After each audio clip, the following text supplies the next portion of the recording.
Olá, muito bom dia, sejam todos muito bem-vindos. Mais Saúde Band no ar no programa de hoje. Doença no fígado, tudo sobre gordura no fígado. Esteatose hepática. A doutora Adalgisa vai falar sobre esse assunto, esclarecer dúvidas. Sabia que você pode ter a doença? Tudo isso e mais agora no Mais Saúde Band, que já está no ar.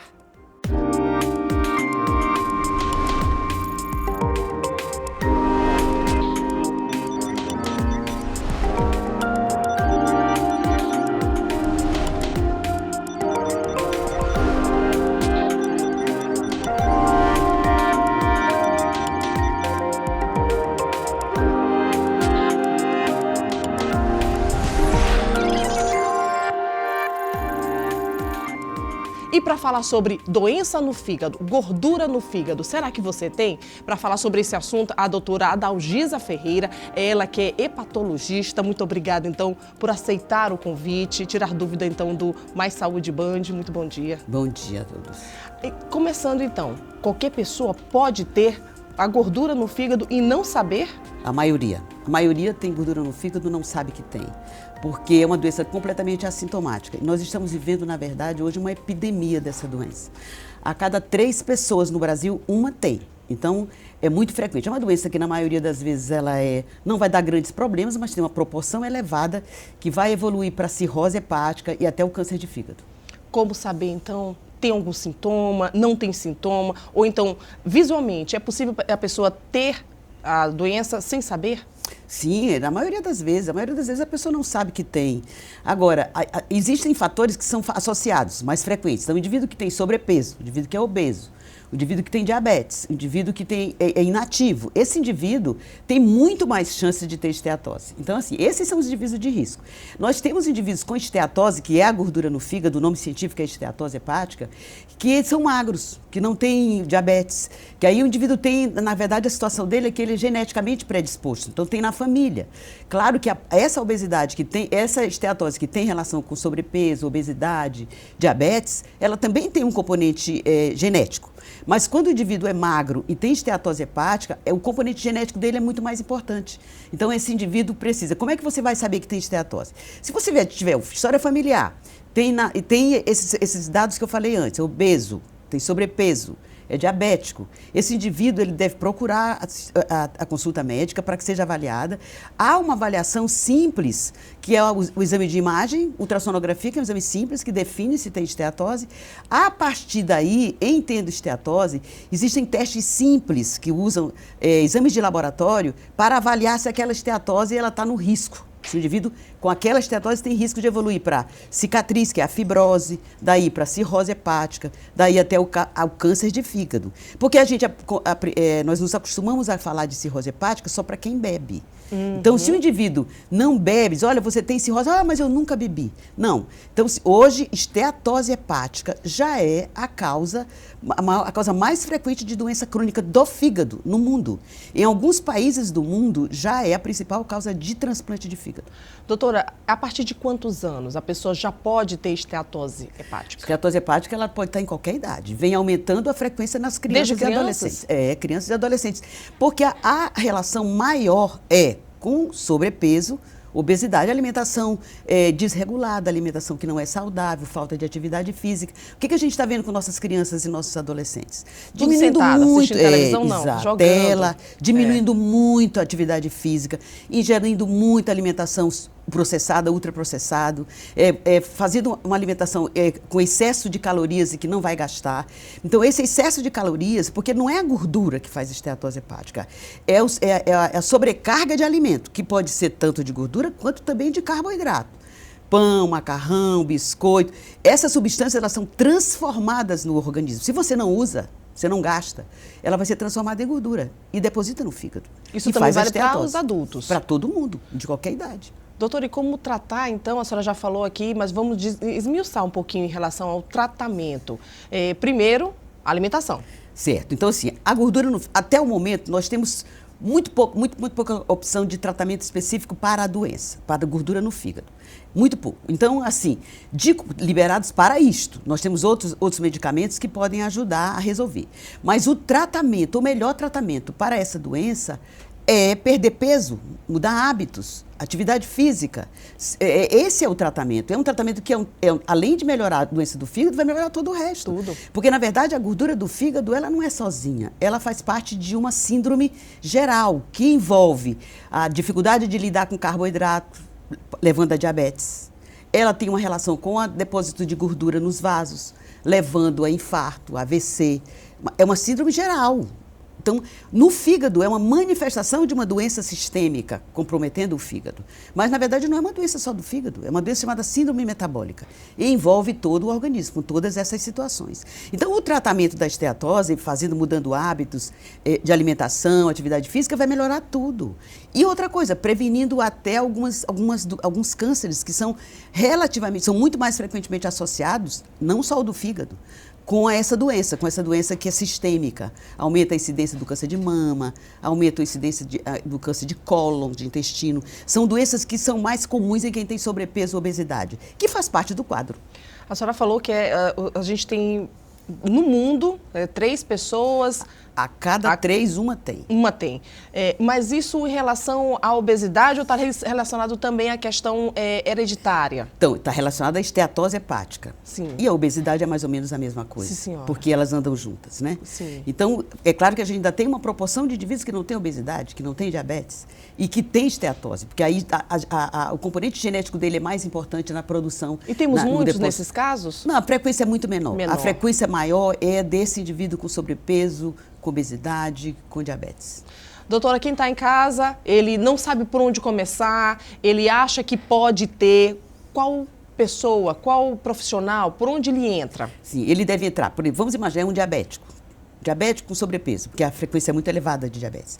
Então, no médico que o acompanha, que pode ser um clínico, pode ser um especialista endocrinologista, vai avaliar, tem condição da gente fazer um teste, ele vai fazer o exame de imagem, vai confirmar que tem esteatose. A partir daí, ele vai fazer um teste simples para avaliar, olha, o senhor tem risco de evoluir para cirrose hepática. Então, esse indivíduo, o ideal é ser encaminhado para um especialista, que é um especialista que trabalha com fígado.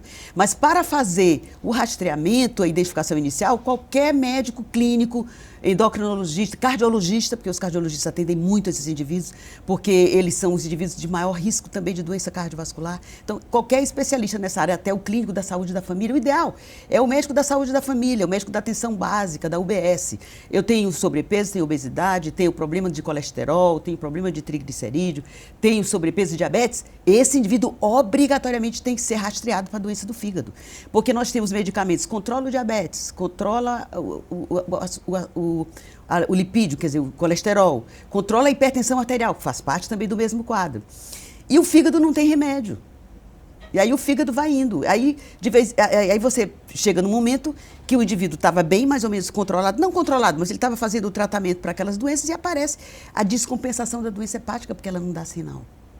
Ela só vai dar sinal quando a doença é avançada. Nossa. Quando o fígado já está muito comprometido. Perigo. Agora o perigo, quer dizer, só o transplante de fígado para resolver. Bom, agora a gente vai receber no programa Mais Saúde Band o nutricionista Igor Caleb, que vai tirar dúvidas sobre a nutrição ideal. Muito bom dia. Bom dia, Dani. Bom dia aos telespectadores do Mais Saúde Band. Saibam que é uma satisfação enorme estar aqui com você, né, levando mais conhecimento sobre nutrição e saúde. Doutor, então qual é a nutrição ideal? O que a gente deve fazer? Bem, a nutrição ideal é aquela que supre todas as necessidades do seu organismo, promovendo saúde, prevenindo doenças e permitindo que você tenha mais energia, bom humor, disposição e qualidade de vida, tanto na parte física quanto na parte mental. E para alcançar isso na prática, a gente precisa planejar as refeições, mesmo que seja de forma simples, incluindo alimentos mais naturais do dia a dia, como frutas, verduras, legumes, grãos, proteínas magras, beber mais água ao longo do dia, evitar ficar distraído, comer na frente da televisão, do celular e, se possível, tenha um acompanhamento de um nutricionista para adaptar essas orientações à sua realidade, rotina e particularidade. Bom, agora, o que a gente não deve fazer? E o que a gente não deve fazer? Pular refeições com frequência, porque isso acaba desregulando o nosso metabolismo e pode levar a um comer mais desequilibrado, viver em dieta restritiva o tempo todo, cortando grupos alimentares como os carboidratos, sem uma orientação, né, que pode gerar uma deficiência nutricional para o seu organismo, uma queda de energia e até mesmo problemas hormonais em função dessa restrição. Comer por impulso ou por emoções, usar comida como válvula de escape para ansiedade, estresse, tristeza e criar esse ciclo, né, de culpa e de descontrole alimentar. Exagerar em alimentos ultraprocessados, alimentos cheios de açúcar, gordura, conservantes, né, que aumentam muito o risco de doenças crônicas como obesidade, diabetes e hipertensão. Fora negligenciar o consumo da água, porque a desidratação ela prejudica a digestão e o bom funcionamento do nosso organismo. E a gente não pode esquecer dos modismos sem base científica. Dietas à base, né, de moda como dieta do ovo, dieta dos pontos, dieta da lua, que conferem um grande risco à saúde. A nutrição ideal é sobre equilíbrio e constância, não é sobre perfeição. É sobre ter a consciência que você pode sim comer de tudo, mas você não pode comer tudo. A gente tem que se policiar.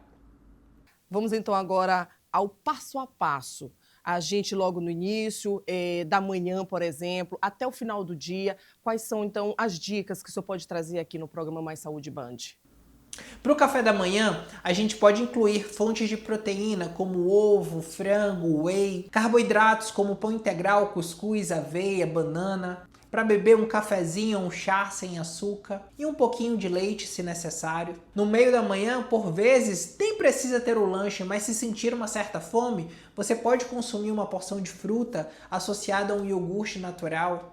Na hora do almoço, se policie para ter um prato mais equilibrado. Geralmente a metade desse prato com vegetais, crus, cozidos, né? 25% do prato de carboidratos como arroz, batata, macaxeira e os outros 25% de proteínas magras como frango, peixe, carne, um pouquinho de azeite para temperar a salada e, se quiser, uma sobremesa com uma fruta. No meio da tarde, você pode fazer um lanche como 2 fatias de pão integral, um pedacinho de queijo, um ovinho mexido, um cuscuz com ovo, um iogurte com fruta e aveia, um sanduíche natural com franguinho desfiado, requeijão, pão integral. Tudo isso vai te dar energia e vai modular a sua fome para o jantar. Já no jantar, a gente pode fazer uma saladinha com frango, a gente pode fazer um sanduíche natural também do franguinho desfiado com requeijão, passado no pão integral, a gente pode fazer um omelete com queijo, um cuscuzinho pequeno ou até mesmo repetir a refeição do almoço, que vai cair muito bem. Claro que essas sugestões que eu estou deixando aqui são sugestões globais e a gente precisa avaliar cada caso para poder criar uma estratégia que faça sentido para você e para os seus objetivos. Quando o paciente chega até o seu consultório, ele senta e quais são as principais dúvidas que ele tem naquele momento? Dani, as principais dúvidas que costumam surgir no momento inicial da consulta é o que eu posso e o que eu não posso comer, porque muitos pacientes esperam uma lista de alimentos proibidos e permitidos, porque vem de uma cultura de dietas restritivas. Uma outra pergunta é, vou precisar cortar tudo que eu gosto? Essa é uma dúvida que já tem um medo ali embutido, porque as pessoas atrelam, né, a dieta, a restrição, privação e que a dieta é difícil de seguir, não precisa ser assim para dar certo. Outra é, quantas refeições eu tenho que fazer ao longo do dia? Porque muitos acreditam que tem que comer de 3 horas, acham que é obrigatório comer de 3 horas. E não, a gente precisa levar em consideração a rotina dessa pessoa. Porque cada organismo é único, cada organismo possui suas próprias necessidades. A nutrição é uma ciência onde a individualidade biológica supera qualquer regra, né? Por isso, não existe uma fórmula mágica pronta que funcione para todo mundo. Cada pessoa precisa de um planejamento alimentar individualizado, adaptado à sua rotina, preferências e objetivos, para que realmente ele possa alcançar saúde, bem-estar e resultados duradouros. A gente tem acompanhado agora, na era da internet, da facilidade, receitas mirabolantes, muitas pessoas acabam seguindo isso.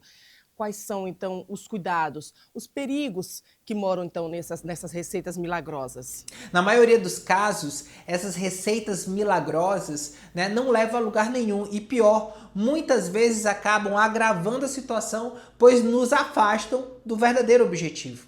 A verdade é que não existe atalho quando o assunto é saúde. Por isso, a minha recomendação é clara: buscar um acompanhamento de um profissional capacitado para poder traçar um caminho seguro, eficaz e adequado para a sua realidade. E assim, você vai conquistar um resultado de verdade, com responsabilidade e com constância. Agora a gente está vendo aí, doutor, cada vez as pessoas procurando atividade física. E aí ela vai no seu dia a dia, continua a rotina anterior. Quais são as suas dicas, então, em relação a essa pessoa que começou a fazer atividade física, está vivendo diferente e continua comendo, se alimentando da mesma forma?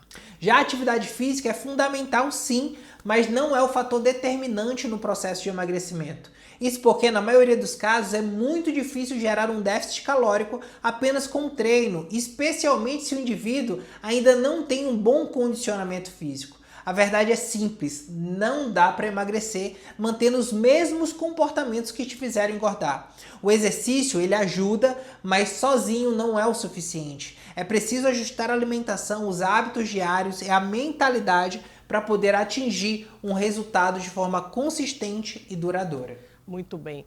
A gente agradece sua participação. Quer saber onde encontrar, então, o Dr. Igor Caleb?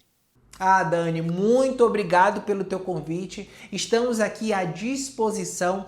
Você pode me encontrar na Clínica Nutrilite, que fica no Jardim Renascença, através do contato 98 3304 6222, ou em São Paulo, no Cidade Jardim Corporate, onde fica o meu consultório.